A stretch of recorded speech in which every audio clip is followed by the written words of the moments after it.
Bismillahirrahmanirrahim. Урматтуу мусулман бир туугандар, бул дүйнөдө жашайт экенбиз, баардыгыбыз жеп ичет экенбиз, кийинет экенбиз, бир нерсеге муктаж болот экенбиз. Бирок ушул нерсени биздин шариятыбыздын негизи ушундай, адамгерчиликтин да негизи ушундай. Баардыгыбыз жалкоолуктан алыс бололу. Пайгамбарыбыз саллаллаху алейхи ва саллям мени жалкоолуктан сакта деп дуа кылат эле. Пайгамбарыбыздын эң жаман көргөн нерсеси бул жалкоолук эле. Ошон үчүн урматтуу бир туугандар, келиңиздер, 6 саныбыз аманбы, көчөгө чыгып алып иштейли. Жаз келатат, мына көчөттөрдү отургузуп, жер иштетип, колубуздан келип кыймылдасак, Алла Таала берекелерди берет.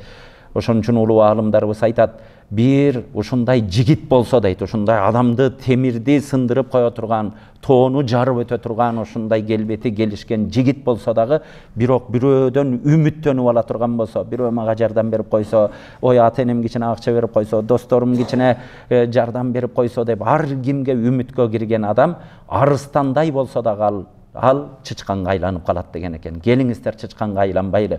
Бул дүйнөдө махлук жаратылган, ушундай жаралган нерселерден үмүткөр болбойлу, бир гана Алла Тааладан үмүткөр бололу. Бул дүйнөдөн кимде ким жаратылган нерселерден, Алла Таала жаратып койгон нерселерден үмүттөнгөн адам сөзсүз кордукка калат экен. Келиңиздер, ниетибизди оңдойлу. Алла Таалам, сен мага бардык себептерди бергенсиң, ден соолукту бергенсиң, акылды бергенсиң, мен иштейин, эч кимге үмүткөр болбойун, балдарымды пешене терим менен багайын, адамдардан артта калып калбайын, эртең кор болбойун деп Алла Тааладан жакшы ниет кылып, жакшы ишке кадам ташташты Кудайым ар бирибизге насип кылсын.